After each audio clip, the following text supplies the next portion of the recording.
Yo, hey Hello? man. Hey there, you can hear me? Hello. How are we doing? Good, how are you? I can't complain, friend. I can't complain. How long have you been playing League? Oh, I've been playing League since season three. A bit on and off, but so for a decent Wow. amount of time. How about yourself? Um, it's, since Samira came out. Okay. So a couple years, right? Yeah, Okay. And what since, sorry, I was gonna since say, when no, go ahead, go ahead. KDA did their album. Okay, okay. I think that's what I remember. All right. So yeah, a couple years, but not a super long time. Have you what other competitive games have you played?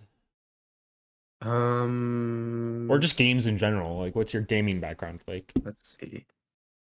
I went from like Minecraft to Roblox to Fortnite to like Overwatch, Okay. Paladins. A lot of the like popular ones, I think. Okay. And then just ended up And on then League now. yeah, League, Valorant. I haven't really done any MOBAs other than League. I just kind of found it and then I was like, oh, this is cool. Fair enough. Hard genre. Definitely hard to Mhm. get into too. Yeah. Bunch of burden of information and stuff. But so kind of what are your goals in League now? You're essentially about plat, I think. Yeah, I mean, I thought after college and everything, I could just maybe try doing something because I have a lot of friends who have much more time than me. They're able to get a lot higher.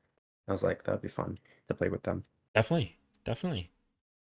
So why don't we take a start? Let's look at your OPGG together.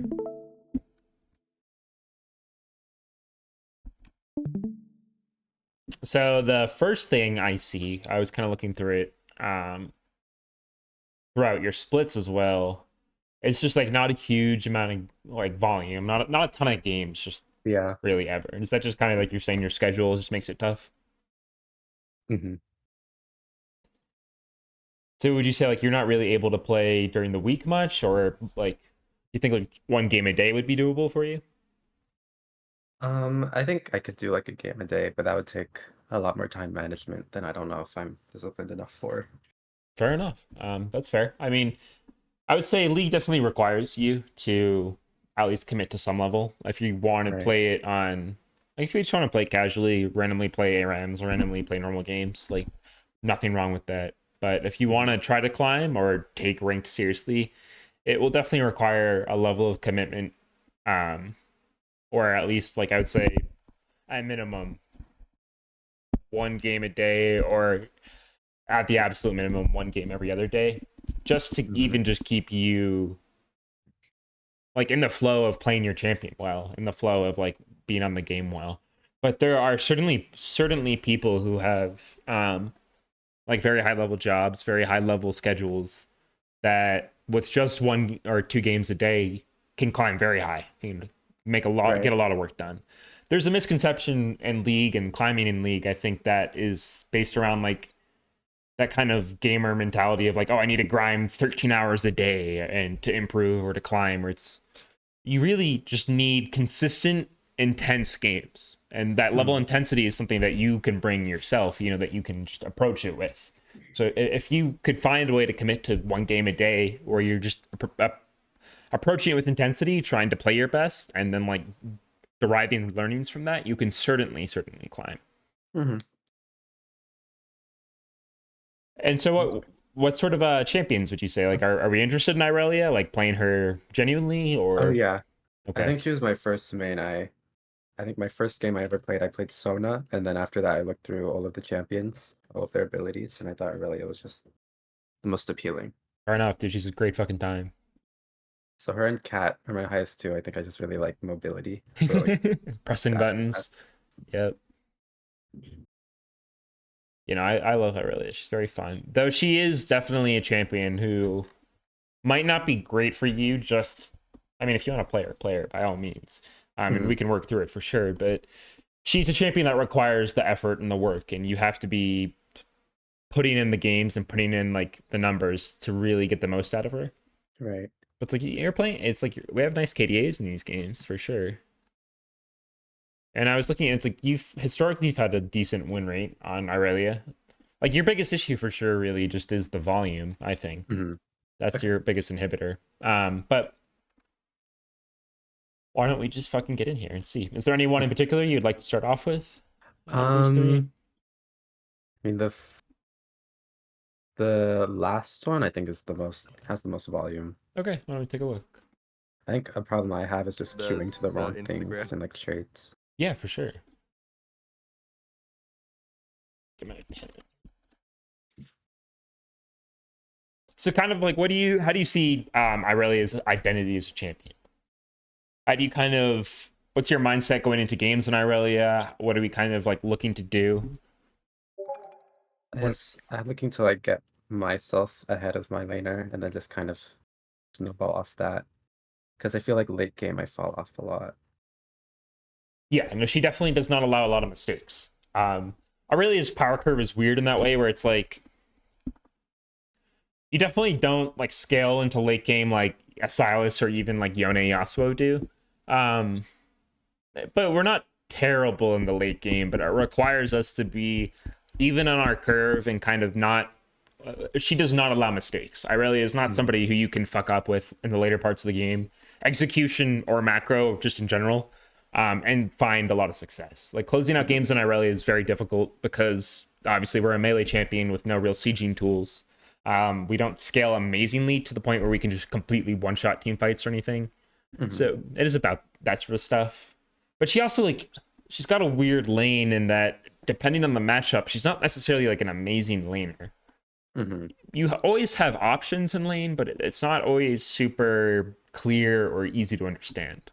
But Right. how I kind of view Irelia's power curve is like we're decent. We have an okay level one depending on the matchup. Again, it's like it's okay. Our level two spike is decent because if we can find something with E that we can definitely Mm, find nice trades, then we're kind of honestly just chilling for a while until we have a decent spike on 6, nothing crazy.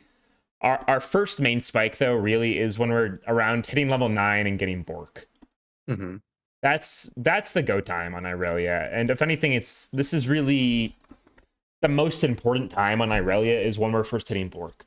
This is when you are the strongest champion in the game by far. Her DPS on Bork is it's pretty unrivaled in terms of like if she's on you and hitting you with 4 stacks and Bork, there's very few champions that can really deal with that. mhm, So it's about like how well we were getting to Bork, how cleanly, how efficiently, and like how control of the game we are by the time we get here. And then depending on the foundation we set ourselves on by the time we get to this point, what do we actually do from here? mhm. So it's like the good Irelias are ones that can get a lot of work done on this spike. But what's hard about that, like we were saying earlier, is it's not necessarily just.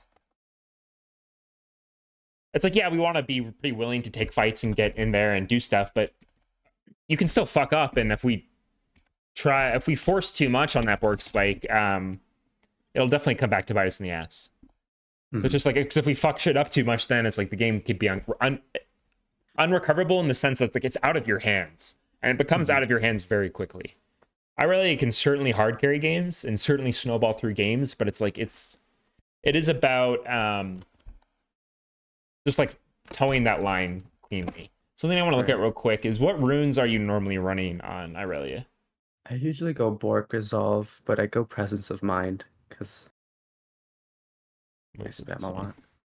So you normally go what resolve? I'm sorry, or just persist. Conquer. Okay, I like Conquer. I think it's Conquer PTA. There's some Mhm, matchups where I do like PTA. Like if you think in lane you're against like Silas, I would take like this game. I would definitely take Conquer. Against mhm, Silence, Conquer is definitely fine. But say it's a squishy mage or it's like full squishy on their team, a lot of ranged people. PTA is very nice for that. mhm, You can do a ton of damage. This probably just was a mistake. You should definitely always be going presence of mind, especially with the mhm. biscuits nerf. You have no choice really. You have to go presence. Yeah. She'll just run out of mana. I think Alacrity's her best middle rune. You can some like there's some games where I like to go bloodlined overgrowth conditioning with the scaling health. And then like that allows you to kind of be a pseudo frontline, gives you some health back. that like Hmm. she got nerfed from, and just helps you be tankier in the later stages. Hmm. I would say if we're going to Alacrity, we should be going flat HP. Flat HP most of the time is just going to be better, Okay. just because the way we play lane, that's where the difference will be. Right. I think bone plating is matchup dependent. Like this middle row is pretty matchup dependent. I think conditioning is quite nice because like certain like Irelia likes to build armor a lot. She likes to build resistances. I think it, Hmm. it makes Jack Show a really nice item on her. So this is like a greedy setup I really like, where I'll just go like Conqueror, like just this full row with like Bloodline, and then these two. That will like Hmm. scale you really nicely. But if you want to go very aggressive, which I think is fine too, it's just Alacrity with the flat. Hmm. I don't. I think Unflinching's okay. I think Overgrowth is often just better. Okay. Yeah. Because most of the time, if we're getting hit by CC, it's like if we're paying attention, we should be hitting our W there anyways. Right. So it has value, but I still just like Overgrowth better personally. Hmm.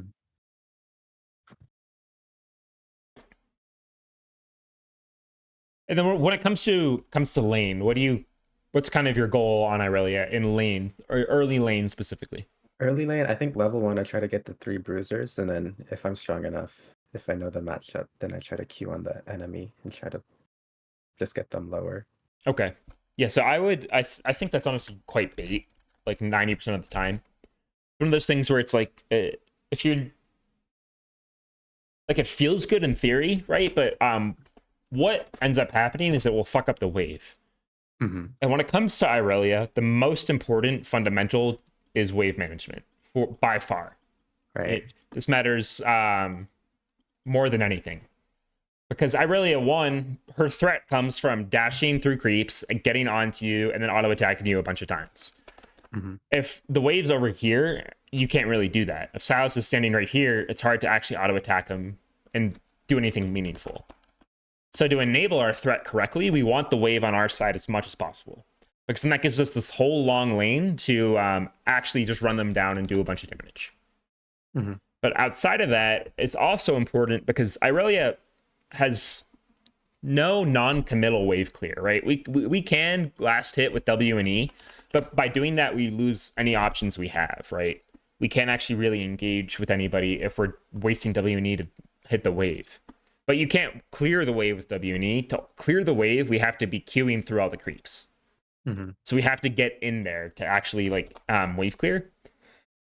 And then we have no on command mobility that can actually keep us safe, right? If the wave's not here and we're getting ganked, it's like we don't actually have any options to get away, you know? So she's pretty exposed to ganks and she can definitely get messed up by that quite nicely. So keeping the wave on our side not only enables our game plan of what we want to do offensively, but it keeps us safe defensively because then it makes it Right. much harder for them to gank us. Hmm. So that's very very important because people will gank in Irelia. They will because they've had too many like negative experiences with her, and when she's pushed up, they will come and get your ass. Hmm. Also, Irelia is definitely an economy based carry. She needs items to enable her damage. Like you need to be hitting Bork, and then we want to be getting to our second, third items like quickly because Hmm. that it makes a massive difference in terms of like we don't get a ton of value out of our levels alone. We need to have the items. We need to have high CS. We need to have high gold income to consistently be in positions to make a difference. So with that in Hmm. mind as well, it's like that again comes into our wave management where it's like if we're managing the wave correctly, we'll consistently have access to the wave and consistently be able to CS. So just to tie it back in real quick, for these three main reasons is like offensively to generate our holy shit, that's tough. To generate our threat, we need a long lane. We need to control the wave so it's pushing into us as often as possible so we can threaten the long lane. Then this keeps us defensive. This keeps us safe by having proper wave management because obviously if the wave's here, it's hard for us to really get ganked. It's hard for us to really be under threat. And Hmm. then this will be the easiest way to access gold, to be consistent in our ability to hit the wave, last hit, get our gold generation. Hmm. So the main thing is just like we want to be getting the wave into us. Let me clean this shit up. And that is kind of why it's like it's so awkward to take the early three bruisers like this and like take Mhm. the cues and get onto them, because it just fucks up the wave too much, you know? Yeah. And even this, it's like we're just pushing really fast. And I think if he just ease onto you, it's honestly, I don't know if you really even win it. I think he could just be a little bit more aggressive here. Yeah, I think this Silas was really scared for no Yeah. reason this whole game. This whole game was really weird. Their echo was like not trying to do it. I think he was trying to throw, but then our Swain was like so angry at Darius, he didn't do anything but auto turrets. So Gotta love it. You really just gotta love it. And so here's another reason like why it's like, so now we're pushed up here, right? We're in this kind of this wave state here, which is great yeah. for Silas, bad for us. And now we're hitting 2, which is like we have a level advantage on the Silas, which is really nice, but like we can't really utilize it. Mm-hmm. We can't actually like find anything creative, get onto him with our E and punish him because we just push this first wave so quickly. Mm-hmm.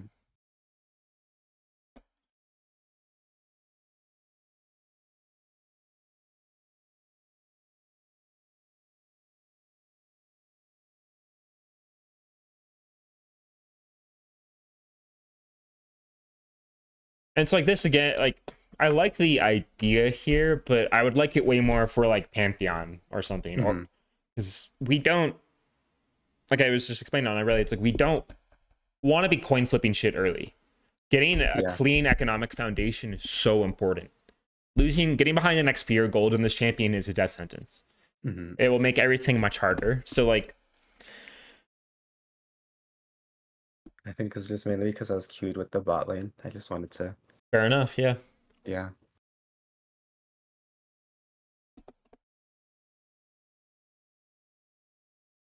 Yeah, I just think it's, yeah, I still think it's right. I'll be honest. Yeah. We just lose too much for nothing, and even like in the off chances we're getting kills there, it's too coin flippy to me. It's like it's just not consistent in what I really Mm-hmm. really wants, and this will just come back to bite you way too often. Yeah. So we just lost 3 melees and a cannon. You know, it's just like that's really just awkward to me. I do like you take the auto first. You're not panicking on the queue. Like that auto is important. Mm-hmm. I don't know, but I just queued there.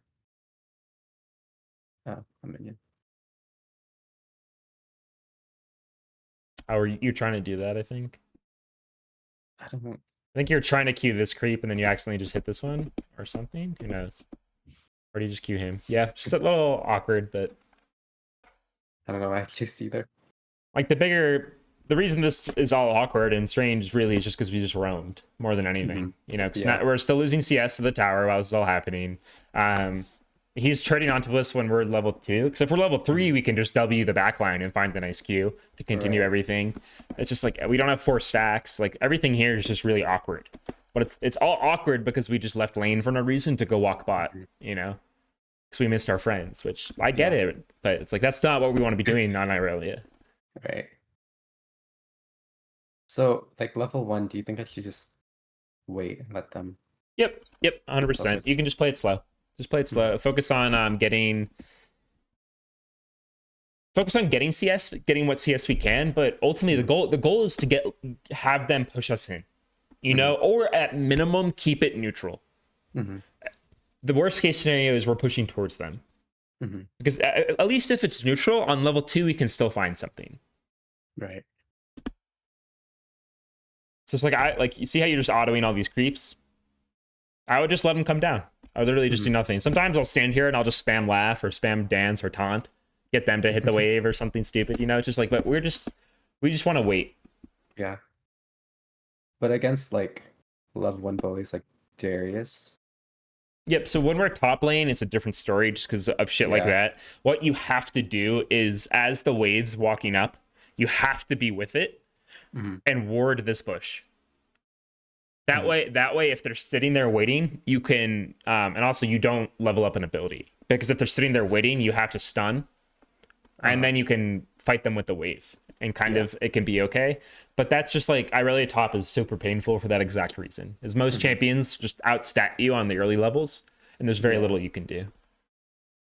So it's just like then your wave management's so pivotal because you have to be really clean with it. Because if you get in situations where like it's stuck here, they can just zone you so well.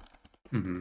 So that's tough. But yeah, ultimately, always as a rule of thumb, Irelia wants the wave on her side.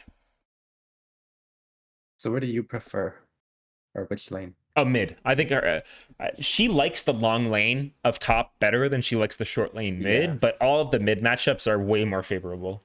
Hmm. Top lane, she's really just a counter pick. Like it's super, super hard to really make her work against a lot. Like you can do it, but that's when it's like you have to be a one trick who's playing a lot of games on her to like make matchups like Darius or Cassante or Olaf like actually livable. Hmm. So I would just recommend mid. I think honestly it's her best role. Oh, here even it's a little tight. I think this needs a little more damage, but we could just Q auto even too. That's not a bad Yeah. idea. You know, that's a common trait on her too, just something. But here, let's move forward a bit.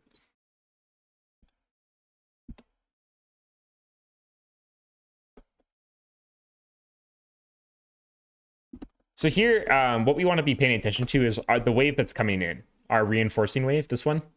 Hmm. Because if we're cognizant of how close it is, then you can start doing like crafty stuff where we don't let this crash.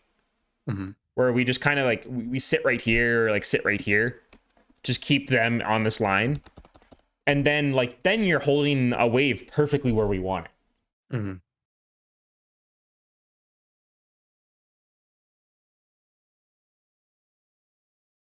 That's just tragic. Oh. One of the worst feelings, man.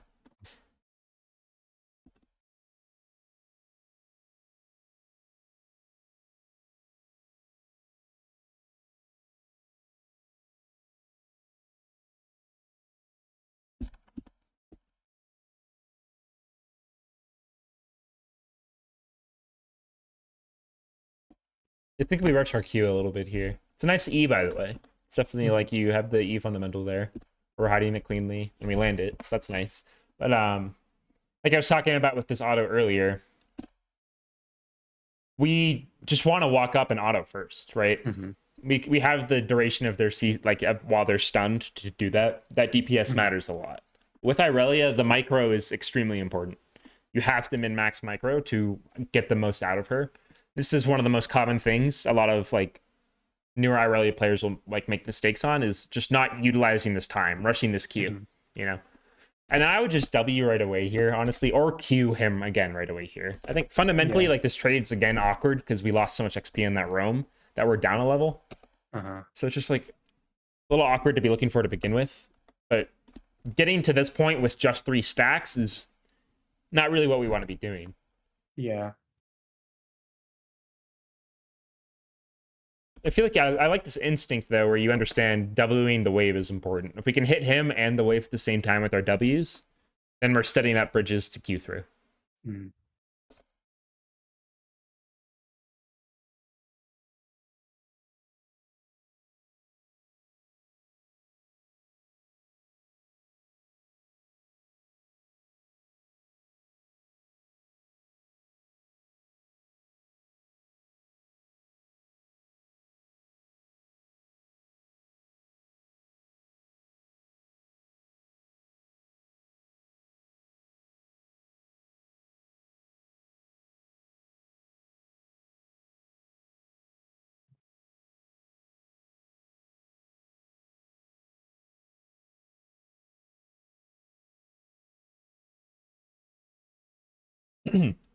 I mean, I think you're correct to stay here and move for this. Obviously, I just small micro things like we can just wait for this to finish. You know, he's not going anywhere. Hmm. No reason to get stunned here.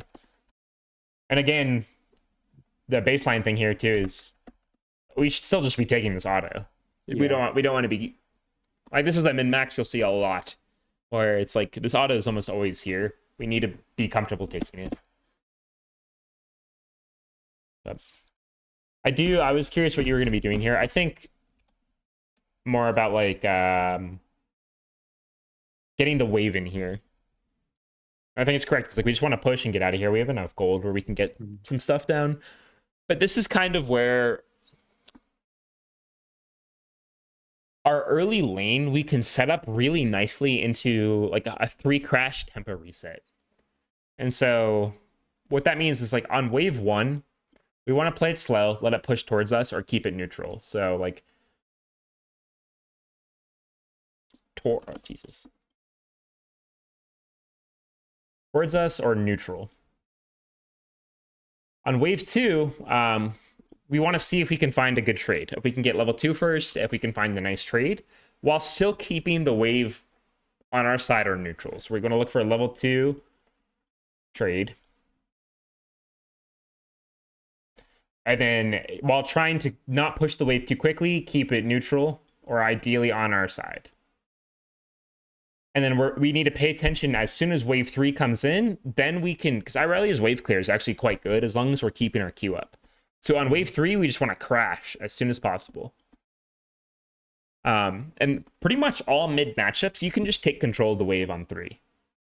As long as we're not dropping our Q or we didn't really fuck up in the first 2 waves, you can just auto Q, get the waves down, get it in quickly. Ideally, with some of wave 2 still left over, so that we have a big wave crashing on wave 3.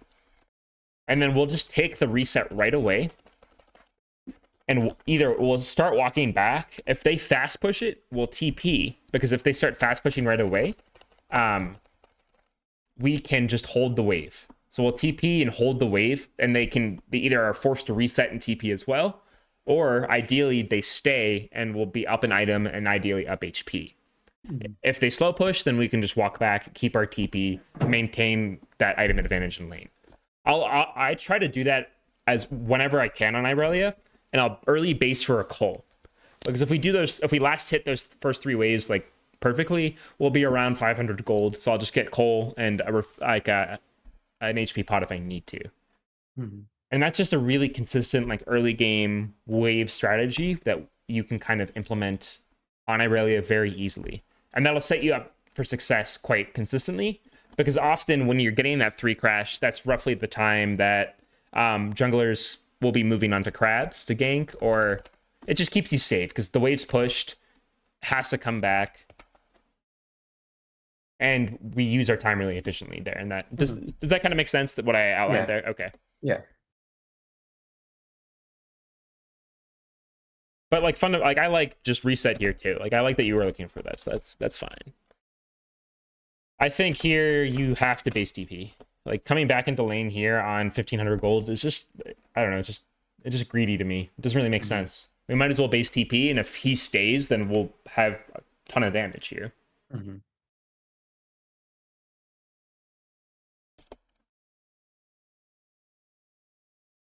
Because like imagine we TP'd back and this is the wave that was coming, and we can hold this forever. So something else here too is what we need to be doing, get in the habit of, is situations like this. We need to be walking up to these creeps and autoing some of them. Yeah. So if we kill like 2 autos here, 2 autos here, 2 autos there, like that might be too much even, but the idea is we want to be creating bridges for us to be able to jump through that so we can actually access the Silas. If the only bridges we're ever having are the creeps that are inherently getting low here, it'll be too hard to consistently catch your opponent off guard.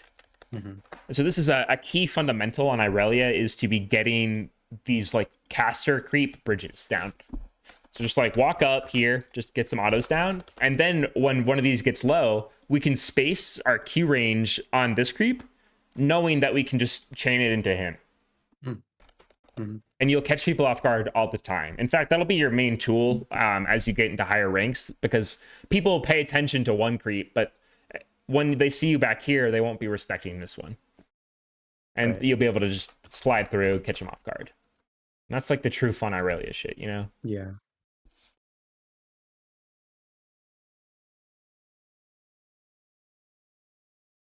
Q auto, I like that.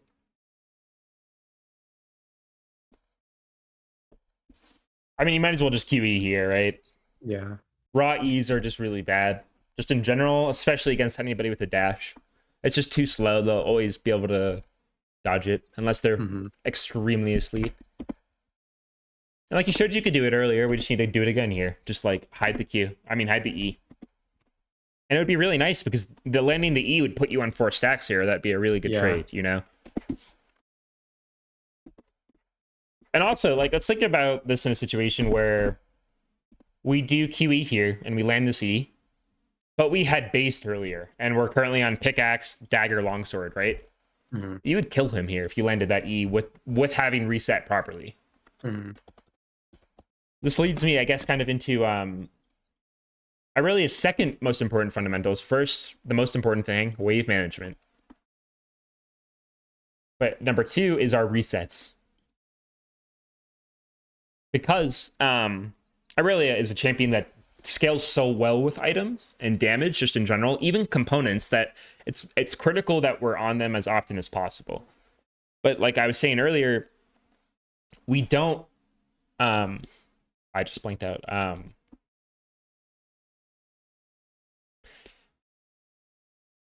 We don't want to be missing, like, it's so, our gold and XP is so important that getting clean resets is vital, right? Because if we're forced to resets in situations where we're losing a lot of XP or losing a lot of gold, that will cascade immensely on Irelia and you'll fall very far behind very quickly.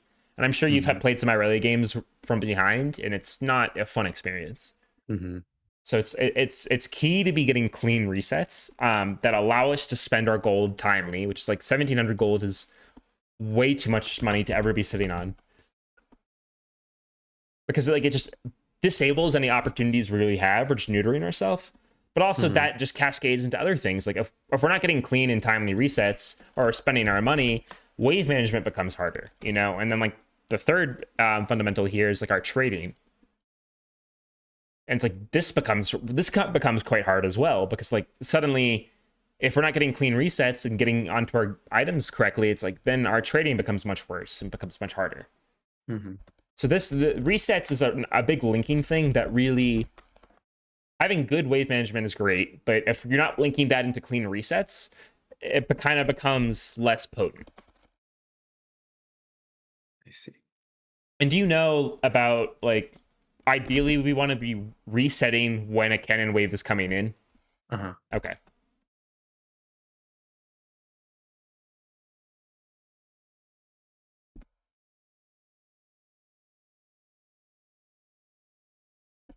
And here it's like we're just rushing the queue again, you know? Because even if this lands, there's no reason we wouldn't be taking the auto attack. Hmm. But since we're rushing it and it doesn't land, our Q goes on cooldown. Luckily, he has no real mana, and we're on 4 stacks off that Q, so it's not terrible. But it's still, you see how everything here is just so suboptimal and awkward, Yeah. because we're just haven't. The main thing now has just been that we haven't reset. Like we're on 1,800 gold, but we're still just fighting with the D blade. It's, Hmm. it's just very very awkward and uncomfortable.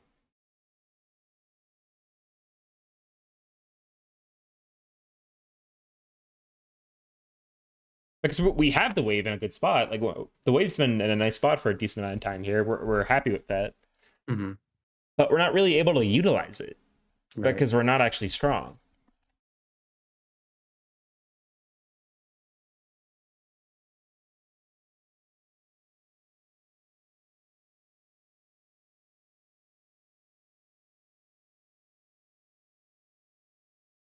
We're just trying to take a reset, which is good.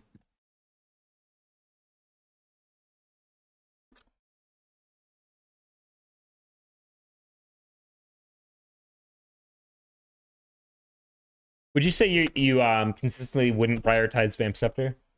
Yeah. Okay. Do you have any reason behind that? Not really. I don't know. Fair enough. I agree with it personally. I think Vamp is bait most of the time. Yeah. Pickaxe damage is just insane. Like 25 Hmm. damage is very, very high. Recurve bow is a phenomenal item on you. The 15 on hit damage applies to your Q as well. So Hmm. like that's very nice. And then attack speed obviously is a stat we really like. I would only prioritize Vamp in matchups where you're getting poked out a lot. Hmm. Otherwise, the damage from pickaxe recurve is just way, way higher. Yeah. So I'm happy to see this. I think it's correct intentions here.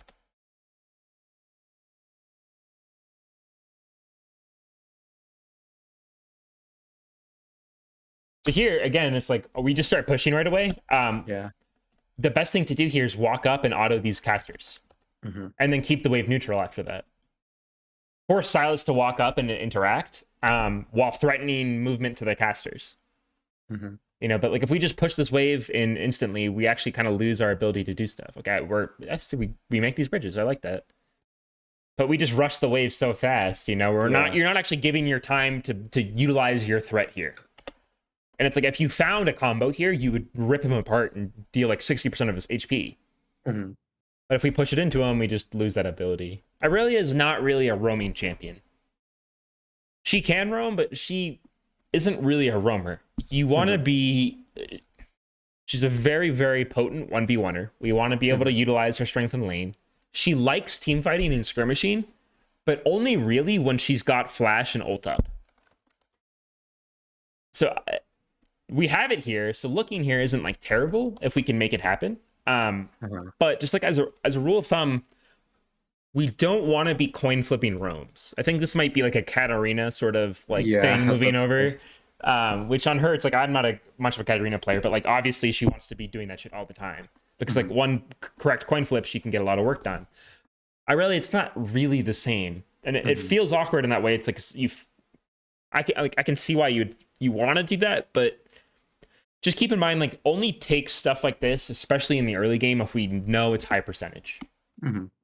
Don't be willing to coin flip early roams or early skirmishes even, just because you don't even take it. You just hover, which is just intelligent. I should stay in my goddamn lane. But just like the point is that it's like prioritizing our eco and our XP is so important. And Hmm. with how Irelia can lane, you can very frequently just destroy the other laner and take them out of the game.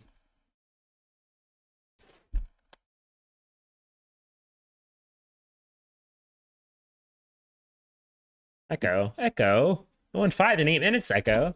What are we doing? Do you always play locked cam? I like switch between it. I have it bound to S. Okay. So, but I think for the most part, it is locked. I need to. Tragic. Did you mean to auto first? Is that what you're trying to Yeah. do? Okay.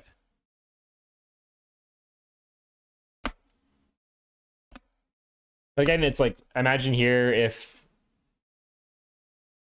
instead of autoing, oops, instead of autoing this guy, we walk up and just auto this guy or one of these Hmm. two. You know, like that's the habit you want to get into is stop Hmm. fucking up the wave, like the Yeah. melees and the casters. Don't fuck up the wave to push it.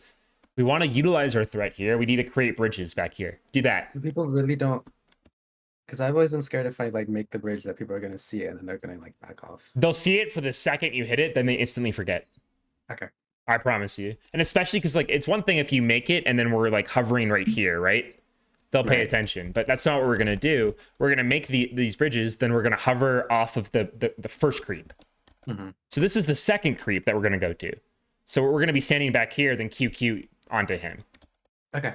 Q, Yeah. QE, Q. Or you can even just do QE, QE.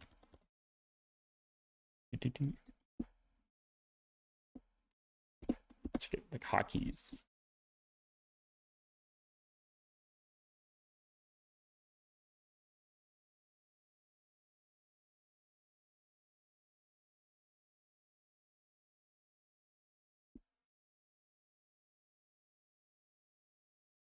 It's like we're playing this wave so kind of sloppy that it's just like you see where it ends up. It's just really Yeah. awkward. We're not getting the full crash, and Silas is ultimately just so safe here. If you're playing more correctly to your threat, you definitely would have been able to get some kills on him by now. Hmm. Especially with our ult up, it's just like ult just enables you in the long lane so phenomenally because you can just it just gives you the target access and makes it hard for them to actually move away from you. So you can one shot a lot of people. Oh, Echo. I don't even know how. Again, here we need to find this auto. I think you take it.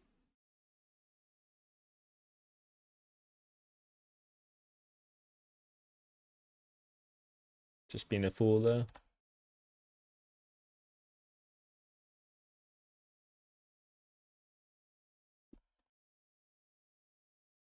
Are we gonna lose stacks?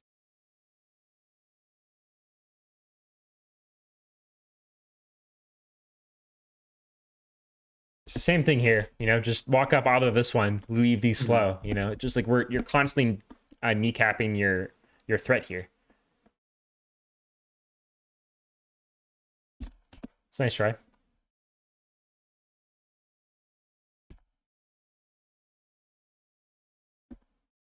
I mean, you see what I'm saying, but like it's the same Yeah. thing. Like if you just give yourself a little extra surprise when we're not playing off the one creep that's low. Hmm.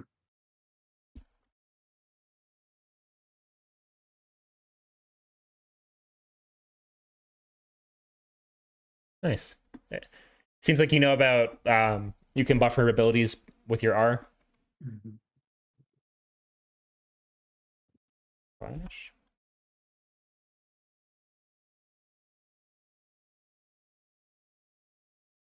Oh, echo.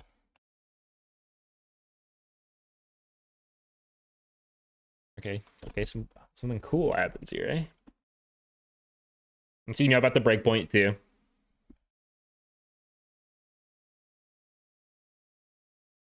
Nice, man. Nice. Really nice combo there. Maybe it's the board confidence. Dude, yeah. I mean, this is exactly when you should be confident.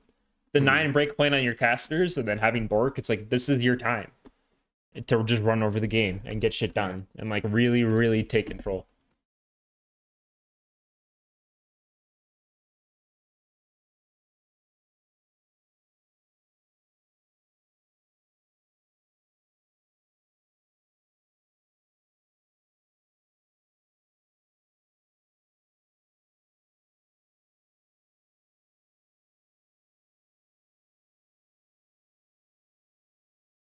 Any reason you're so scared here? I don't know. This 5-0 Darius. You know, you're 5-0 True, but and a level up and on board. Let's see when you press tab less. All right, you have a cloth armor. You just got Trinity Force. So the main thing I would say here that tells me it's probably okay for you actually just to fight him is you actually don't do terribly into Darius because of how well you can dodge his Q, how mhm. consistently you can dodge it just by queuing onto him, Yeah. right? Yeah. Um, I think I do that later, but and it's like here we see him waste Q. We have Q auto Q, or you have Q auto RQ. You right. know, so it's just like you just saw him use his Q. This will put us onto 4 stacks. I feel like you can be confident in this situation. Hmm. I think you can definitely fight it, especially with Bard here. I think you should be confident here. Hmm. I mean, ultimately just do. Fuck, dude. Oh, that's unfortunate. What is IQ? I think you just yeah. I don't know. You just yeah. It's just micro here. We just got a Q earlier. Not queuing his Q. Oh wait, it's down.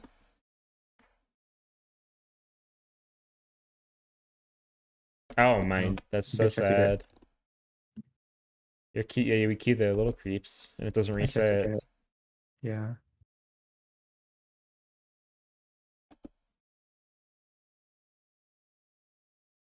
Yeah, it's just kind of unlucky. I mean, do you have target champions only bound to anything?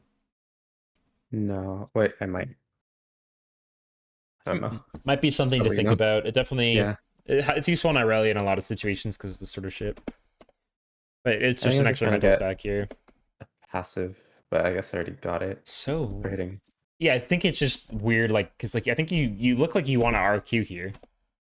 No, you move your mouse over. Yeah, I think I was trying to get. I mean, Does just hitting grubs with the ult give you the fourth passive stack or? no, it wouldn't. Okay. I don't believe it would. So I think The I was trying to big get the the big four grub, off of. yeah. But like you would just get it off of Q anyway. Yeah. It's just there's no reason to ever just not RQ here if we're gonna R. Maybe I thought my two would run out. I'm not sure. Yeah, I'm not sure. But as soon as your R hits, it's giving it to you. Yeah. So you just like weird micro, I think. Hmm. There's no reason to not be RQing onto him. And that is the difference. Not only because you lose your Q, but that Q damage right there just would have killed him. Hmm. And then you would have killed Silas too. Or maybe you still do. Okay, okay. Potential's there, man. Yeah, a little micro stuff there. I think majority of the time you'd be double killing them there. Yeah. Are you do we often have chat on? Is this a common No, occurrence? just with these When we friends. get tilted? Okay, that's fair. Because the Swain was complaining earlier, and now Doing he was like, "Oh, nothing. I want help," and now we come to help him, and he doesn't want Yeah, bro. Sadly, we can't right click for these people. to. I would say, just as a rule of thumb, it depends. It's an individual, like person to person thing, but I think for the most part, have chat muted. Just keep it off. Yeah, It's not yeah, worth it. The only thing that ever occurs in chat is ego stroking. It's literally it. right. It's like, and all we do when we engage in chat is just develop that association of when I'm frustrated, I have a place to vent. Hmm. And that doesn't really help us actually play the game, get anything done. Hmm. And if anything, it's like, do you know about the mental stack, that concept? No. Okay, so the idea is, let's say that you have a certain amount of brain power you can allocate. And this whole thing is 100%, right? This is 100% of your brain power is this whole thing here. Um, and certain amount of things are going to take up a different amount of your mental stack, right? When we're playing Irelia, a heavily mechanically oriented champion that requires a lot of micro focus, just like laning is going to take like at least like 40% of your mental stack here. Hmm. And then thinking about your wave management, another 30% probably. Then if we're thinking about where our jungler is, like that's just another like 10% or something. But if we have chat up and we're engaging in chat, that's going to take up some percentage of that, right? Hmm. And the more frustrated the more frustrating the game becomes, the more annoying the people you have on your team, the higher this number becomes. Right. And all that does is make the game less fun and harder to win. Hmm. So I that's why I heavily recommend just turning chat off, because it's just Hmm. like nothing good ever happens in there. And the quicker you Yeah. forget chats of function in this game, the more fun it becomes. Hmm. But ultimately, it's a preference thing. Some people are okay with it and can handle it and mute people selectively. I am not one of those people. Like if when chat's on and I'm frustrated, it's like that's where my focus goes. So Hmm. I know for me, it's a massive beneficent. Like it's a massive boon to just not have chat on. It just distracts. It doesn't do anything else. So what are we thinking often on our second items? Are we going Kraken consistently? Does it kind of change? I think What's your build thoughts in general? usually if there's like a lot of CC or magic damage with send, or if I need to be tankier, then Sundered Sky. I always call it Tunneler. I do But I think too, actually. I usually don't know why. it's just a it's just Tunneler squared, I think, in my mind. But I think usually Kraken. Okay. I think Kraken seconds her best. Just the Hmm. damage, what it enables you to do is insane. It obviously we don't have any defenses from it, but your DPS is just absolutely through the roof on that two Hmm. spike. It's very nice. When I don't go Kraken, I'm often either going. I'm most of the time going Terminus if I'm not going Kraken second. Next, I like Terminus a lot to like set you up into Jack Show. Bork, Terminus, Jack Show is a very strong 3 items where you're actually like quite a potent fighter. You have very high damage still, but you're not easy to get killed. What is Terminus again? I'm like Terminus is blanking. the it's like the on hit attack speed item that every hit. Oh, In- the pen and armor. Or oh, yes, okay. yep. But it also gives you armor and MR too. Hmm. So that one I like that quite a bit. Second, like Yeah, that's when I was like talking about that build where I'll go Bloodline with Overgrowth and Conditioning. I see. If I know it's a game where I'm gonna do that, then my build's Terminus Kraken, Hmm. because then it's just like you become you're a very good fighter at that point. You're less Hmm. assassin skewed and way more like fighter skewed, bruiser skewed. Is that the build you go health scaling with also? Yes, 100%. And then after like I think Sundered Sky is okay. I think it's kind Hmm. of bait sometimes. I think Wit's End is just often bait. It's gotten gutted so many times. It's not really that Hmm. great anymore. If you Okay. really find you need tenacity, I think Merc Treads and what's the item? Like the HP shield item. What's that one? Terax. Yes, Sterex. It's going to enable you much more in that way. Okay. Because if we need CC, it's often if we're struggling from CC, it's often because we're getting bursted in there anyways. Uh-huh. Sterix is giving us tenacity, and that shield is very valuable. Hmm. So I think as a third item, like after Kraken, like I think you did it on a different build, but like Death Dance is a great item too. Hmm. The issue with that is like then if we're going for Kraken Death Dance, we just have no HP really. So that's when it Yeah. becomes awkward. But I would say like look more into Jack Show too. Death Dance is not bad, but I kind of like it more. If you find it's a Death Dance game, go in third after Kraken. That's fine. But you'll just be low on defenses. Hmm. I would just stick away from Wit's End, honestly, unless it's like a rare game where they're 5 AP or something ridiculous. Okay. I TP'd like 2 inches. Yeah, and we don't really get much done with it anyway.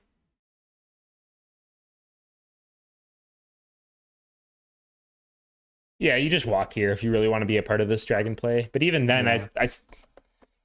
I don't know if this is great or not. This could just be me being like not a great player, but I would still just push this wave out first. Hmm. Yeah. It's just like push this wave out, then move down.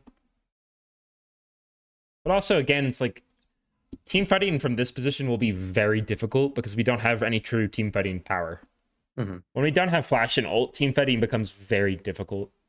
Hmm. And we're at a point, honestly, where I wouldn't even mind if you did switch with the Swain and match into the Darius. Because I think you're strong enough where you could actually fight him. And if you were able to fight him and kill him, I think that really just wins your game pretty consistently. Hmm. But that's also a preference thing. I would say when we're getting to this kind of point in the game, though, outside of the play that's actually happening, we're at a point where we kind of want to start sending our bot lane mid and keeping us in a side lane. Hmm. Just because ultimately Irelia does side lane phenomenally, and we want to enable that.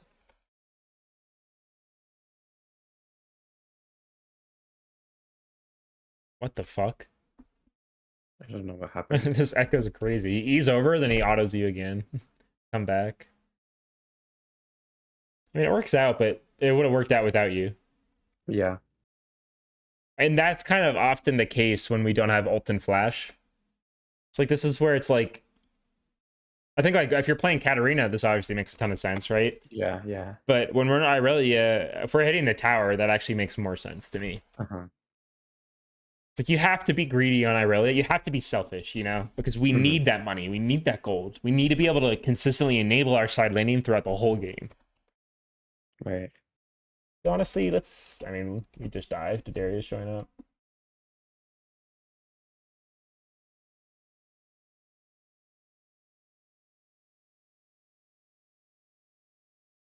Yeah, that's just this whole sequence is just awkward. Yeah. I mean, even earlier when I went bot like level 2 and I got nothing, I was like, oh no, I didn't get anything. And Hackram was like, oh, you're selfish. And I was like, I kind of have to be. Yeah, exactly. You have to be. You have to be Yeah. on Irelia. She requires an economy that is selfish. You Hmm. need to be ahead in levels. You need to be ahead of the curve because, like you did say earlier, like I think in this game, it's like I don't think the Silas can potentially outscale you, but I think you're too far ahead of him for that to really happen until way later. Hmm. I think you do fine into the Darius. It's not necessarily easy. It'll definitely be skill on the sides. You do fine. You don't get necessarily outscaled in this game, but your ability to keep your hands on the fate of the game will quickly fall apart. Hmm. And it will fall apart because we mess up a micro in this fight over here. And then this second death, I honestly think like, okay, now I'm a passenger. It becomes so much harder to play this game now Hmm. because we're just from this point, it's like we just are consistently losing CS. We're falling behind. Ah, fuck.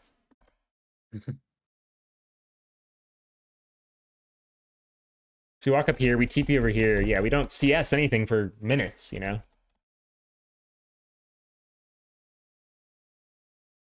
And suddenly the game, it's like we had an amazing start, but now it's just kind of we're floundering a bit. Hmm. And this is where Irelia becomes so punishing because it's like you feel like 6-2-4, I have 110 CS at 15 minutes. Like that's not bad by any means. But it's Hmm. like in terms of your ability to win this game in Irelia, it's already gone. Hmm. You know, it's like we can still outplay them, we can still fight. The game's not over, but your true control over it is slipping very quickly.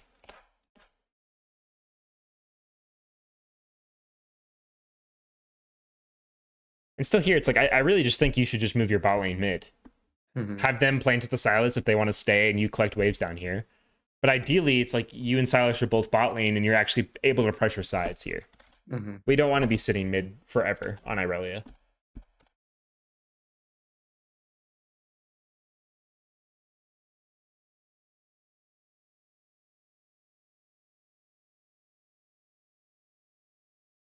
We're just rushing again, right? There's absolutely nothing to be quick about here.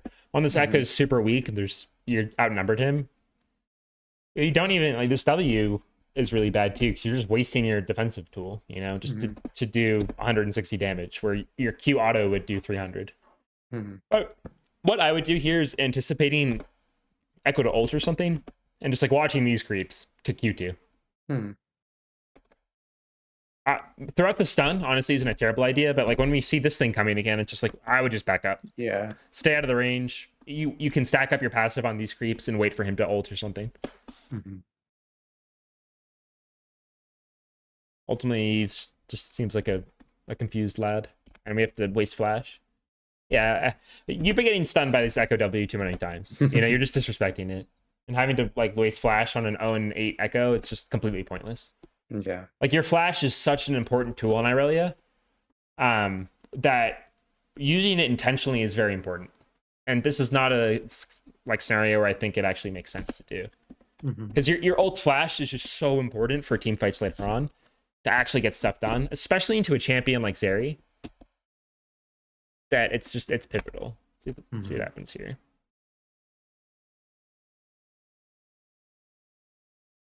Strange. I would just Q. Don't ult here. I don't think, Mm. especially when we see him E. I think you're just wasting your ult. Like, where's he gonna go? We might as well just Q to him, get our fourth stack, and just kill him. Yeah. That'll be more than enough.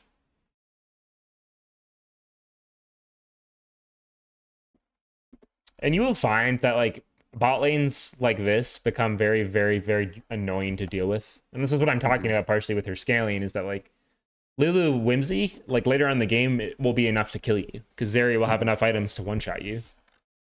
Or it's like you get onto the Zeri and then Lulu Whimsy or polymorphs you and you have to and she like Zeri backflips over a wall and your Hmm. target access is nil, you know. So this is why it's so important to stay ahead on Irelia because if we can't actually be killing their backline like that, like our potency in team fights later on just is neutered. Right.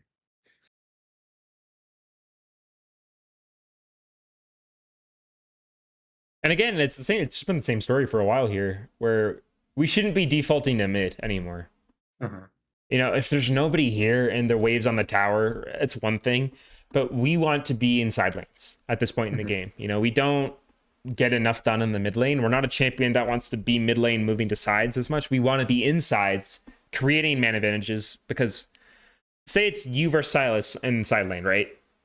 Is there any world where you lose to him in a 1v1 at this point in the No. game? Yeah, right?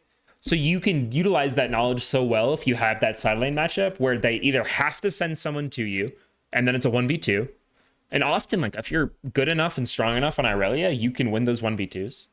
Yeah. Or at minimum, if they just keep Silas there, it's not unlikely you just find a kill on him and then can pressure the lane. Hmm. You're gonna find games on Irelia where 5v5 starts becoming impossible, and you can't really win the 5v5. I don't think Yeah. this is a scenario example of that, but in those games, that's when you have to utilize that side lane pressure to actually Hmm. make things get things done. Kind of like how Darius is trying to in this game, right? He can't really actually fight your team because the rest of his team isn't doing anything useful. But if he continues to hold side and like get the pressure, that's his only avenue to get something done. Hmm.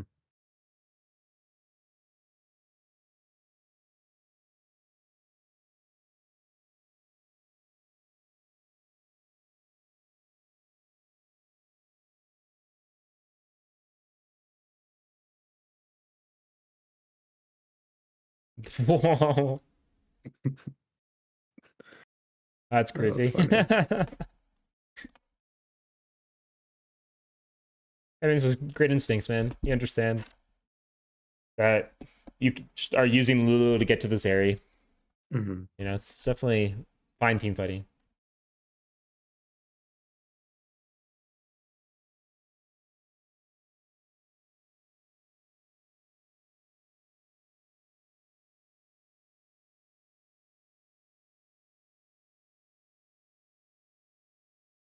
Were you scared of Darius here? Do you remember?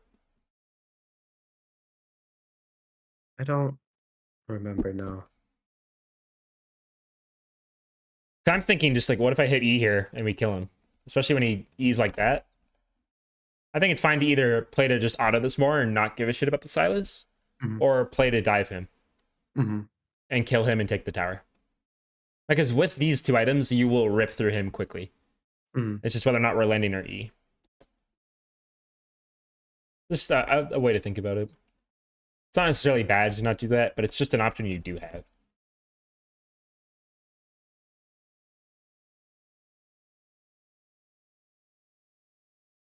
What are you doing? Yeah, he seems upset. Like he needs a hug. So if you advise against not using W during like the E,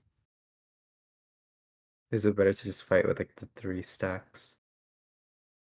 Like here, Yeah. yeah, your W makes no sense. Hmm. A W is a defensive tool, first and foremost. Hmm.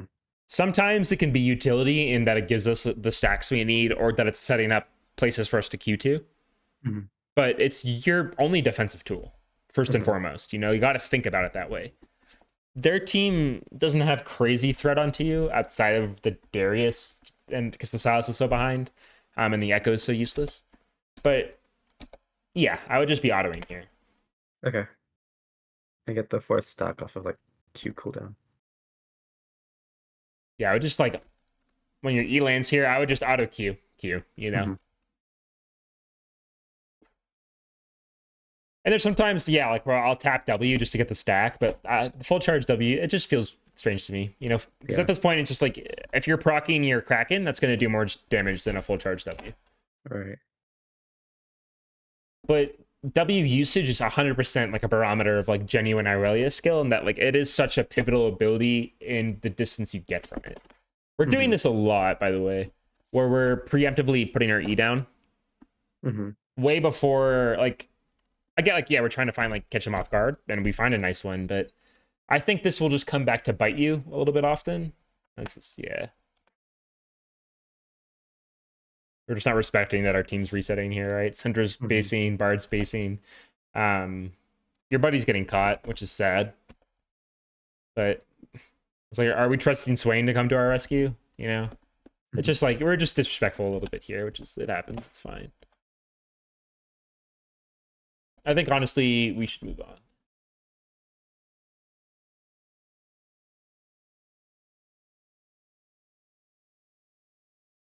I would say the main, yeah, it's like that game starts becoming awkward because of that sequence when we TP to that dragon fight.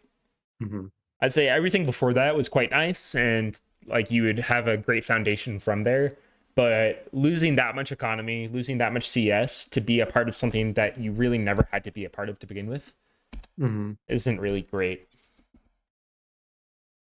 So who are we into this time? Okay, Yone. Yone is a fun matchup, quite skill heavy. Yeah. I think it depends on his runes. I forget. Let's see what he took when we can.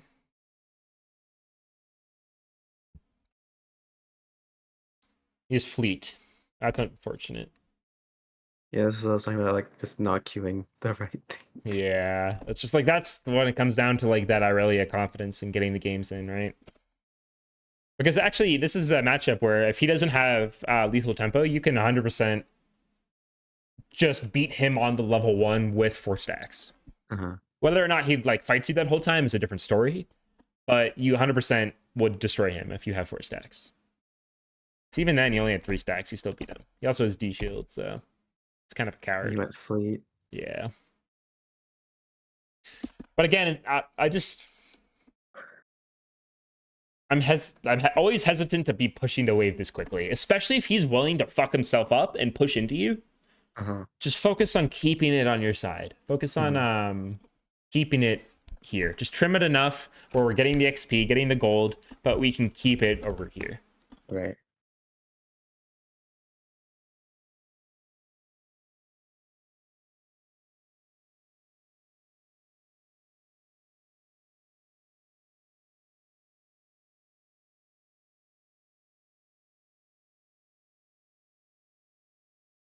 Do we know our level up timers?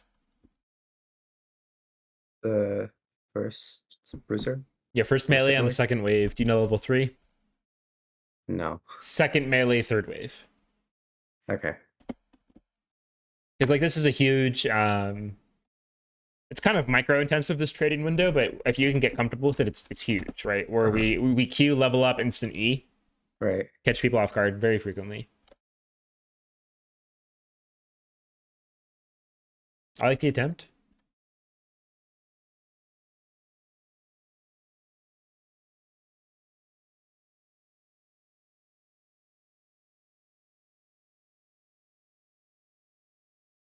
These aren't bad trades.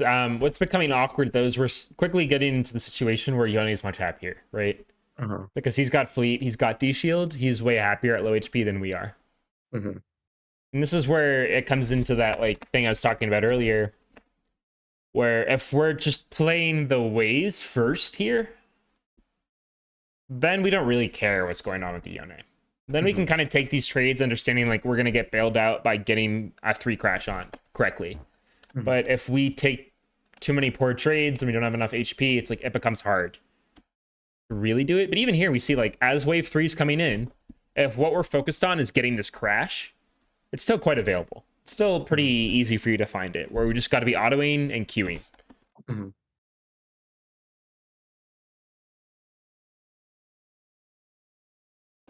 Yep, just no reason to be scared. Don't even really think about them. Just destroy the wave here. You'll get quite a bit of healing from D-Blade and your Q procs. Mm-hmm. And your wave, like if you are sitting on 4 stacks, he's not going to want to really come up and bother you. Mm-hmm. He'll respect you there. So like, do you see like how easy it is for you to just take control of this wave? Yeah. Okay, so yep, we just want to focus in this situation on wave 3 coming in when we can, get the crash as soon as possible so we can reset. And then what would happen, right? Say we did do that. Um, since we took these trades, he's still going to be on like 60%. Nice, nice. Nice, dude.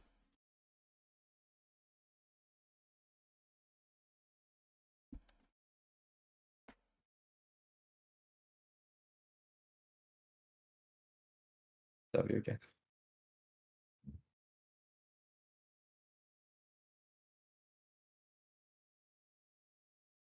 I'm not entirely sure how I feel about this W.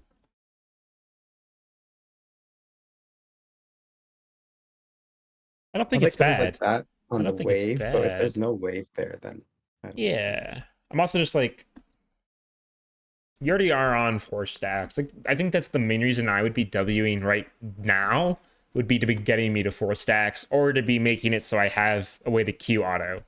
Uh-huh. But if we're just going to take the raw queue,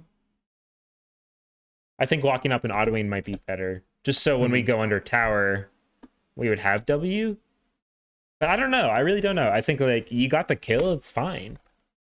I think the way you did this here is fine. Like I think this W is good, honestly. I'm not entirely sure, but I think it's good. Yeah. And you get the kill, so it's not bad. It got me cannon too, I think. Fuck yeah. This is a little greedy, obviously. Okay. I respect you here a lot for that. I wouldn't. I would greed the fuck out of this, which is just a coin flip ultimately.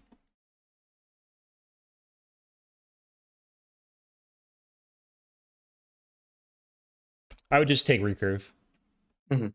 because 15 damage is more than 10, right? Right. And then I forget dagger attack speed, but recurve is more. Recurve is just better here. Mm-hmm. Unless you want to be cheeky and buy a Cole. Like that's your only other real option. Yeah. I don't think I've ever tried that. Cole's quite good in Irelia just because like if we're playing well, CSing is not an issue. And then Mm-hmm. also Q applies Cole passive, so it just gives you nice extra early healing. Okay. I only buy call on the first base, really. Yeah. But this would be a situation where I don't think it's bad, but recurve is just always your best buy here, 100%. God damn it.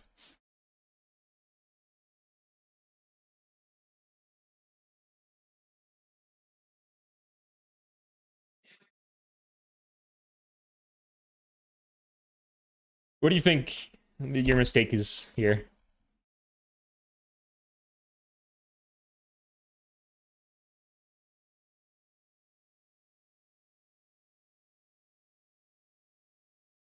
Mhm.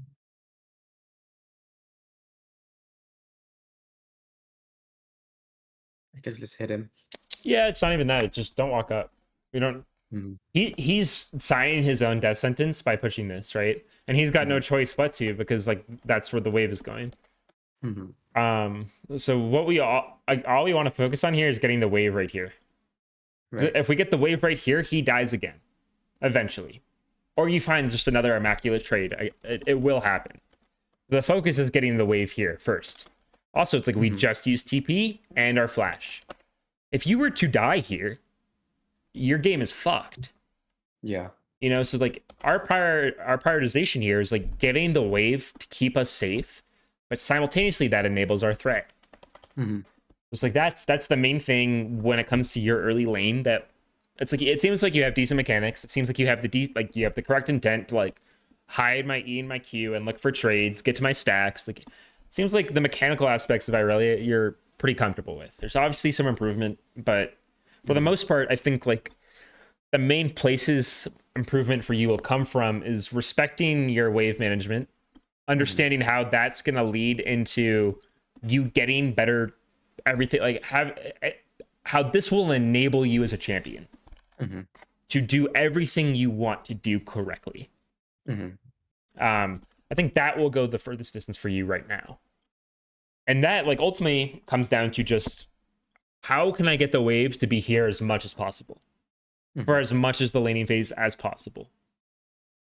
And that will enable everything else and make everything else feel much, much cleaner.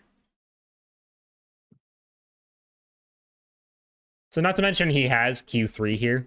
And like that's just disrespectful to like walk up onto him when he does. Mm-hmm. Um I would just give that creep and let it come into me.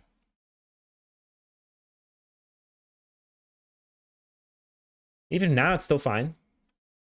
Not as great, but it's fine. So this will eventually in the long run slow push back out, but it's still fine wave position. Perfect. Beautiful. Beautiful.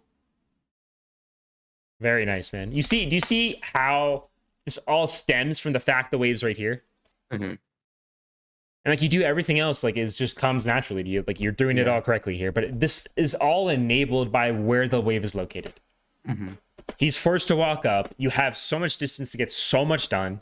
You have so much room to just completely fuck up his life. And now imagine we still had a cut, like we still had the rest of these melee creeps, right? Yeah. Then this wave is just even further locked into being here. He's so screwed because of how hard it is to walk up now. Mm-hmm. And so like enabling, like keeping the wave here with like this situation makes it just a matter of time till he dies. Mm-hmm.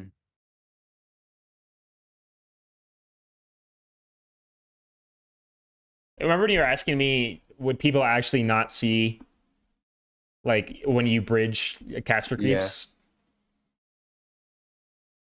Like, is this guy for real? Like, are we playing the game?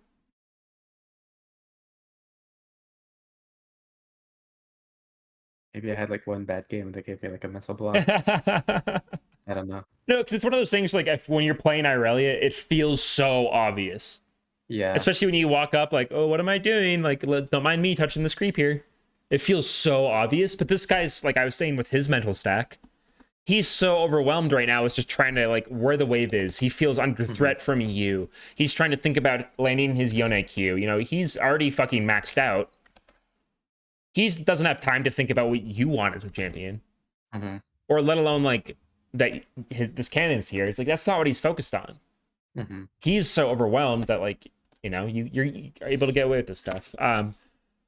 Was there any intention behind like delaying this E here? I'm not sure. Because I think I was doing it so quickly earlier, I thought maybe he'd react if he saw it down. Yeah, that's fine. It's like this is definitely it's not bad to just like hold E2 and have E1 be shown. A lot of people will Mhm. start panicking and they'll Uh-huh. start like zigzagging, you know, and you can just keep autoing them and just throw it out later. It's not Yeah. it's definitely not a bad, it's definitely like one of those feel things, you know. Mhm. So if there's some tension behind it, you know, that's great. Ultimately you land it, who gives a fuck? And I like that we're holding our Q for a while here too. It's fine. We don't need to rush the stacks. That's not what's gonna get the kill. Mhm. That's one of the things in Irelia where it's like, am I using my Q for damage or mobility? It's Right. just like something that comes with feel. Where it's like, I mean, we know he doesn't have flash, so we don't have to be too worried. But maybe hold that second Q a little bit longer. Nitpicky though, super nitpicky for sure. Yeah. Ultimately, yeah, we get the wave in, we reset. Perfect. We prioritize the pickaxe, like this beautiful early lane so far, man.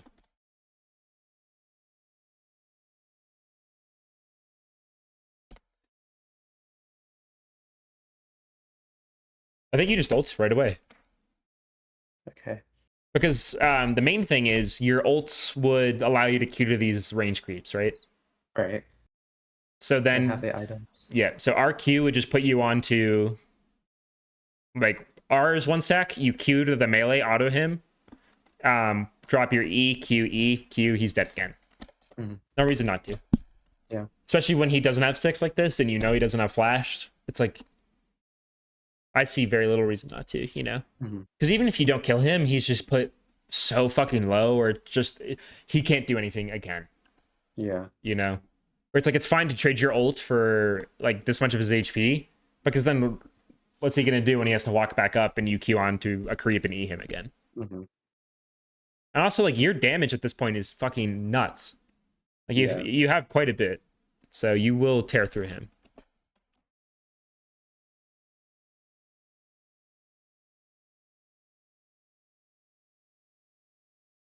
I like what you're going for here.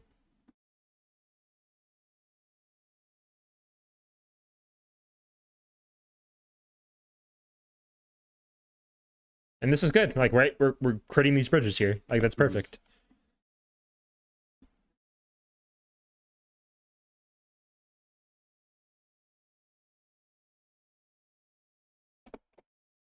Perfect. I mean, it sucks that we queue him, but Yeah. perfect idea.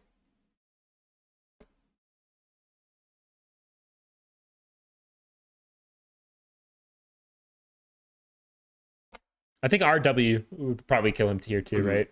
That's what I was thinking. Yeah. Just when he doesn't have Q3, doesn't have ults, so it makes. Oh, whoops, my bad. Ults, you can. It's like a semi J4 ult in that like it creates that arena they can't really leave, and if they walk through the Right. Vanguard, like they take damage, they get slowed by 99%. So it's like even though we missed everything here, like, or I mean not missed, but like the fact that we lost our Q, it's still fine to just ult him to make it so he can't really leave. I think that's fine Mhm. too. So, but close. And ultimately, it's like the ideas are there, right? If we didn't drop our Q, he was dead too. Mhm.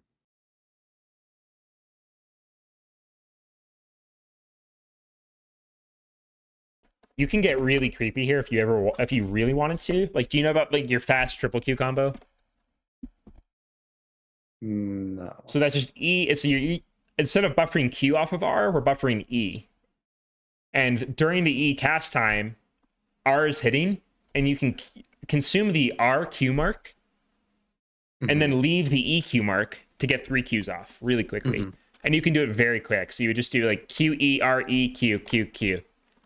And Right. like with your advantage here, you could probably kill him. But it is definitely like a little psycho, so that's up to the pilot. And here I'd like this quite a bit, honestly. I'm not sure if you're respecting him because you're scared or if you understand like the wave coming into you is what's more important here. Mhm. I would avoid buying pinks just in general. Mhm. It just fucks your eco up, right? Okay. One we're taking away 75 gold from us, but then we're giving them I think 30 gold or something. I forget exactly. Yeah. So 105 gold swing, where it's just like, for what? Mm-hmm. You know, this isn't doing anything for you anyways. Right. It's not really keeping you safe. Um, yeah, it doesn't really make sense. I would just avoid it. Buy pinks. Don't buy pinks before Bork, really, as a rule of thumb. Mm-hmm. And if we are, we're putting them places where they actually matter, like here, Yeah. here, here, right? Well, what's this do?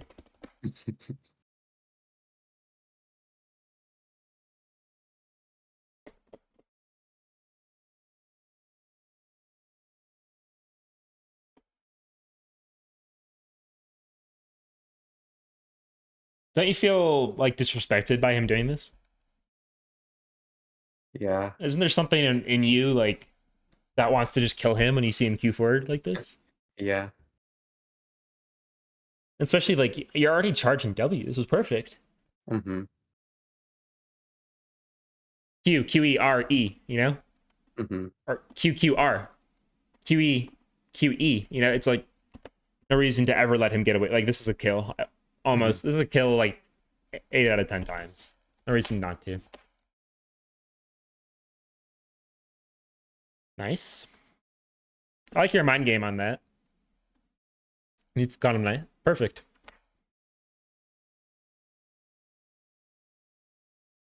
And you even get that auto there. That's quite nice.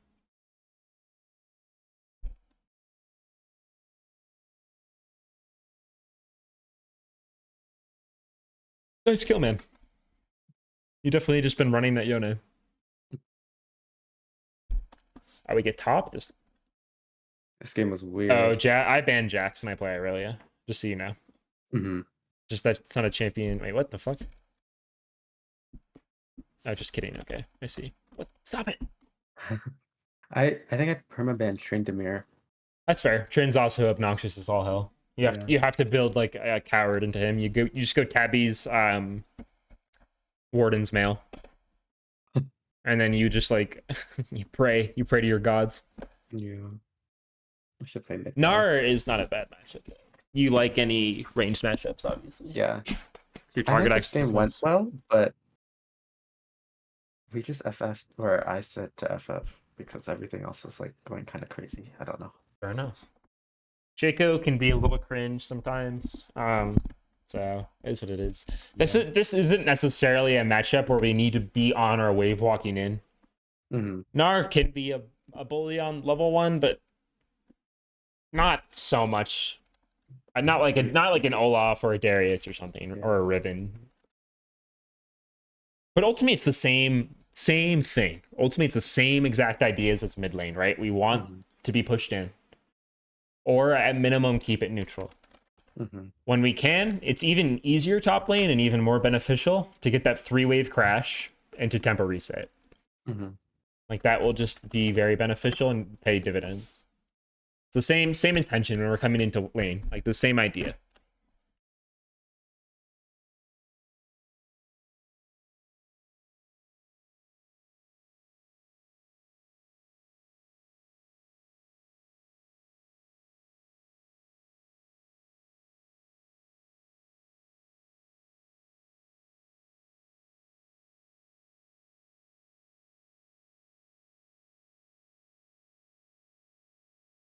Let's try.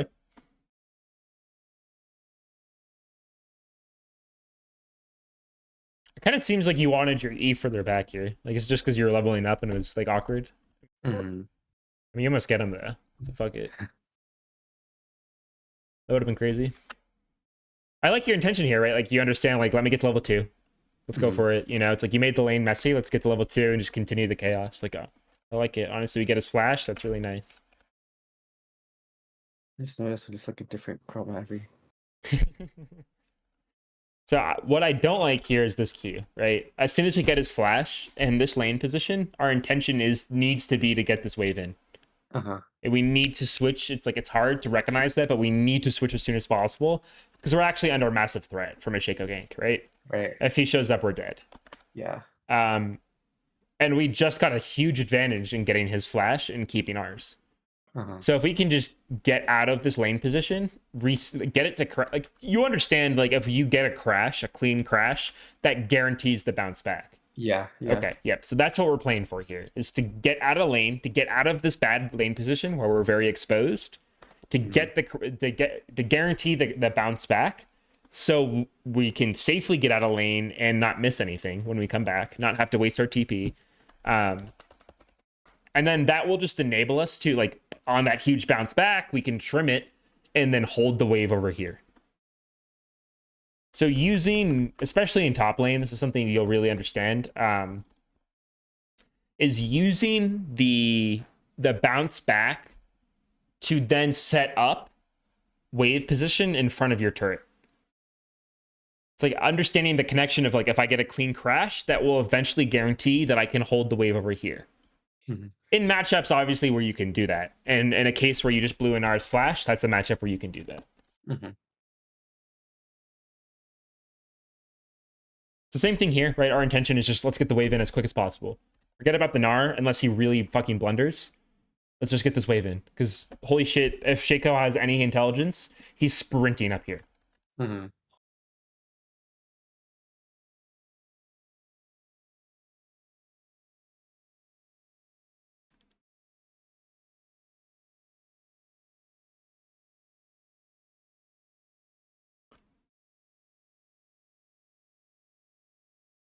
Because now this wave is so awkward, right? Because we're Yeah. not cleanly crashed. We're extremely exposed. And now the fact that Irelia's wave clear requires you to dash the creeps, like, how are we going to hit these creeps? How are Hmm. we actually going to get this wave to be cleanly under? Hmm. And if Gnar was paying more attention, he just walks up here a little bit more, right? Not enough to give you range to do anything, but enough to keep this from, like, fully coming in. Right. And you're even more screwed.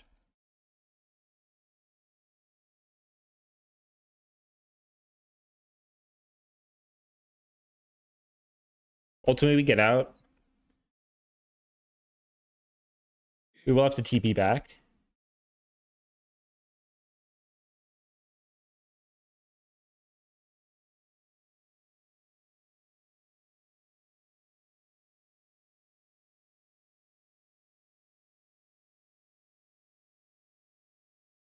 I think going for the E is fine, because it's just like, if we land it, he's definitely dead. Yeah. I think there's ways to force with flash here to guarantee the E. Hmm.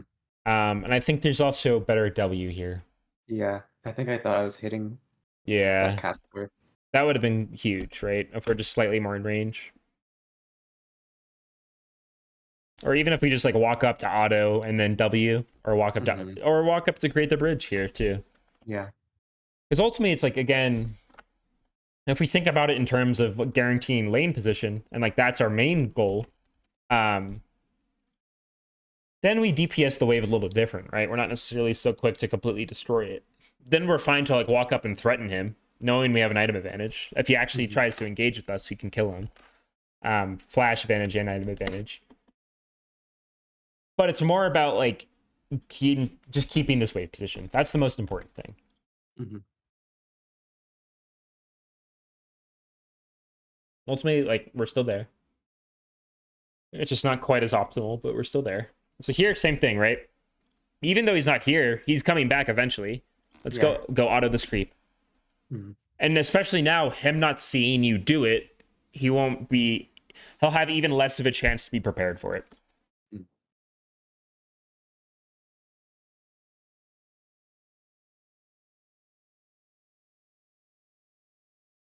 And we're not doing anything anyway, so might as well get there. It could probably get a ward down in this time too. We have one, so it's not terrible, but that's what it is.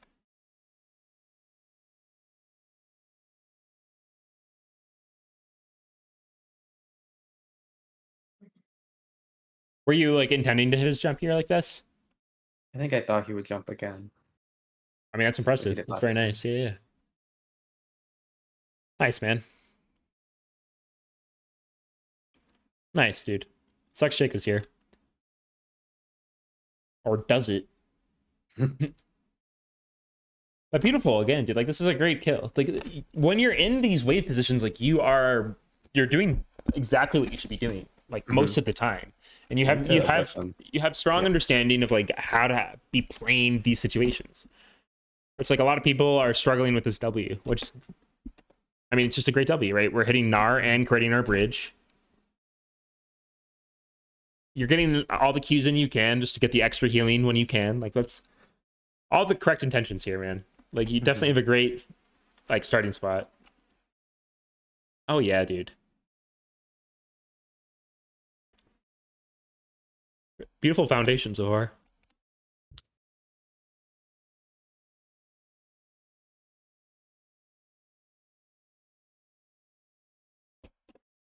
I think because I had the long sword, I didn't go for pickaxe. I just get boots here, right?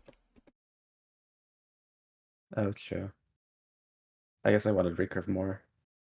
Boots and top is just more important, just because of like the extra distance in the lane.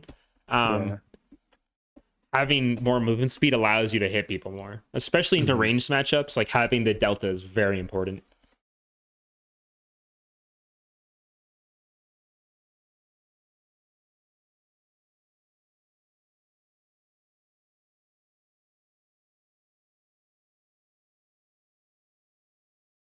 I get why we're doing this. We're just killing the wave too much. It's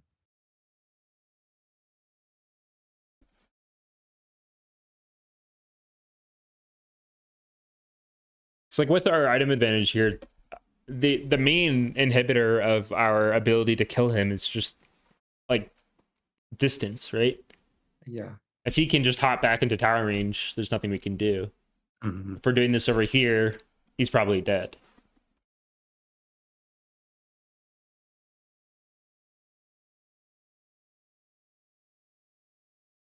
Very nice. I think we ult here. Like that's the right combo, right? Is on max range E's like this that we land.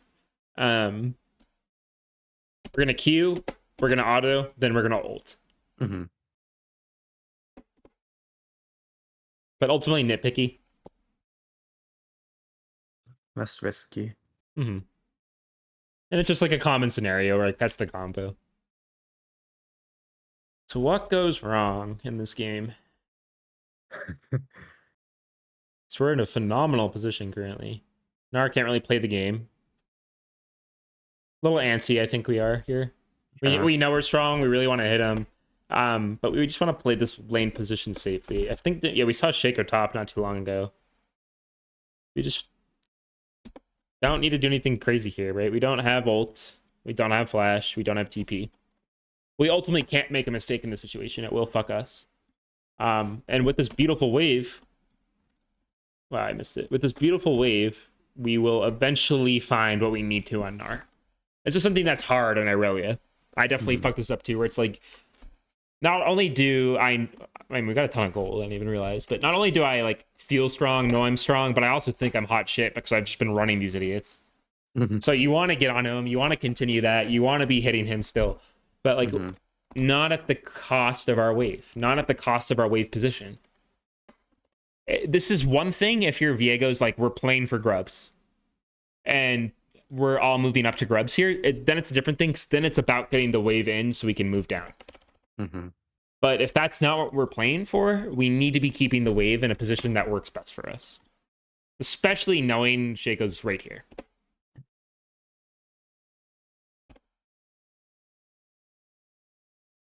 And like, this is a situation where I understand your W because it's like we want to be setting up creeps to move through. But what if we just Q, then go over here and auto? Not only are we keeping W up, but we're not absolutely AoEing the wave down. Yeah.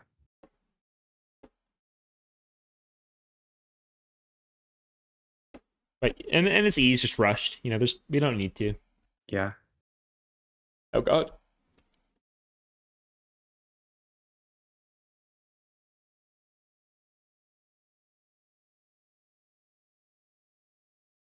Yeah, this is tragic. And you see like how we're going from like this phenomenal position to now like the game's really hard. Yeah. It's like not only would this game require you to be playing well to win because of your team to begin with, but just as an Irelia, it's like these are the sort of like It's like, oh, I went 1 for 1, like, oh, whatever. But it's like, no, this is the shit that's actually gonna break this game for you. Mm-hmm. And like that's what's so painful about this champion is like you're walking on such thin margins. You have such small ability to like fuck things up. Wherein is like if we're playing slower, playing more patient, like here, and we're just playing for our Bork, it's like then the game is so different if we're just patient getting to Bork here, you know. But we're just trying to continue like the rampage too much. And especially we've known Shaco's been top like this whole time, Mm-hmm. so it's just you see it. There's a lot of stuff here that's just like, dang. All right, let's see the next death.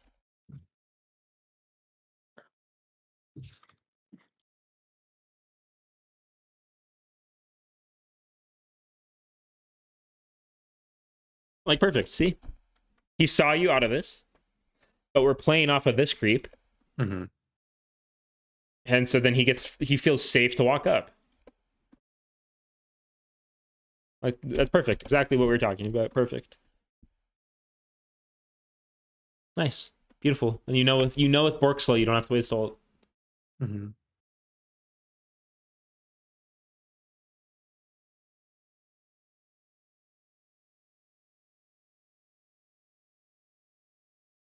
Now is a time in a game like this when you're the only thing going well on your team, where it's like it's okay to get coin flippy with your roams. Mm-hmm. Especially the main thing telling me it's okay is that we have ult and flash up. Mm-hmm. So if you see something you're like, maybe, pull the trigger. Because like you're not gonna win this game playing standard, right? Yeah.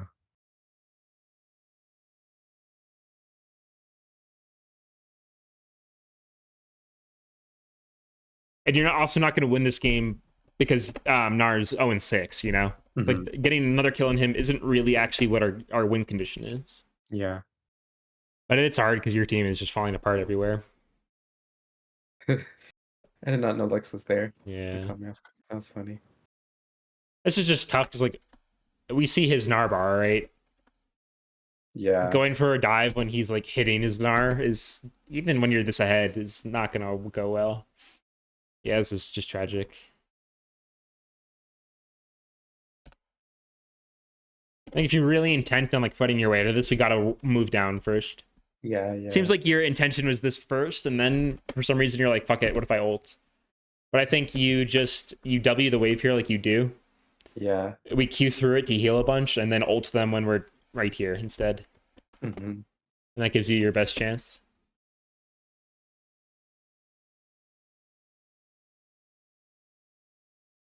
Tough though. Yeah, just that's gonna happen on Irelia. It's just gonna be games like this.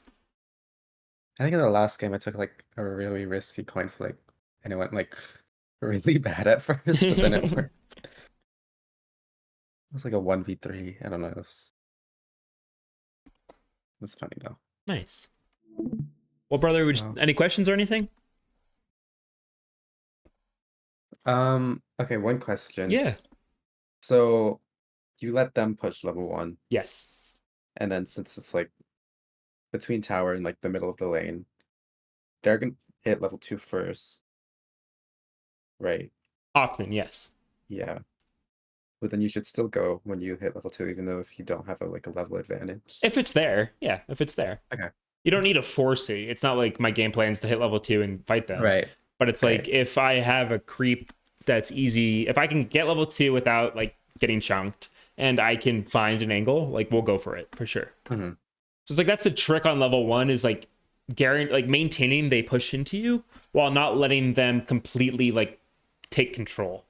Right. And like that's the fine line to walk, but like it's definitely doable. It's like when can I auto the wave without like getting chunked, or when can I auto the waves to make sure it's still coming into me, but I'm not completely losing control and completely falling behind on XP. So it's a fine line, but you can walk it for sure. Mm-hmm. Okay. I think that's it. Sounds like I need to work on wave. Yeah, I would say you like you have like this recording software, is that consistently available for you? Mm-hmm. So I would say record your games, watch them, but only watch your first 4 waves. Your first 4 waves, your first 2 deaths. Okay. Don't like go super deep dive into them. Don't go super crazy because it's easy to overcomplicate and lose your mind. Uh-huh. Um, but that's I think the main thing that will be beneficial for you to like recognize like Irelia's most important fundamental is by far her wave management. And wave management cascades from your first four waves. Are we playing those correctly? If so, a lot of other stuff will come more cleanly. And like Mhm. we were saying, like your mechanics are perfectly fine, man. Like they're very good, and you Mhm. have the right intentions. You understand what you're doing. You understand how to apply her damage. Now it's just get a better understanding of her threat and how to utilize that consistently. Mhm. So I'd say the main two things for you would be try to get one game in a day. Just Mhm. try. You know, it's like I don't know what's going on in your life, and obviously there's things way more important than League of Legends. It's not going Mhm. anywhere. But if you can find one game a day, that will make a massive difference. Yeah. Um, and then when we do play, just focus on those first four waves. Just focus on that stuff for now. Like that will, I think that'll go quite a bit of distance for you. Mhm. But I think honestly, it's like if you kept playing like that and you just got volume in, you'd get to platinum problem. Okay. All right, brother. Well, if you got any other questions or you got any other games you want me to take a look at anytime or just anything in general, feel free to hit me up whenever, man. Sure. I appreciate it. Yeah. Yeah, Maybe I'll try some with the new information. We'll super, see how dude. that goes. Well, thanks for letting me yap at you for so long. I appreciate that. No, thank you so much Of for your course, dude. advice. No problem at all. Have a good rest of your night, man. You too. Thank Good you. night. Good night.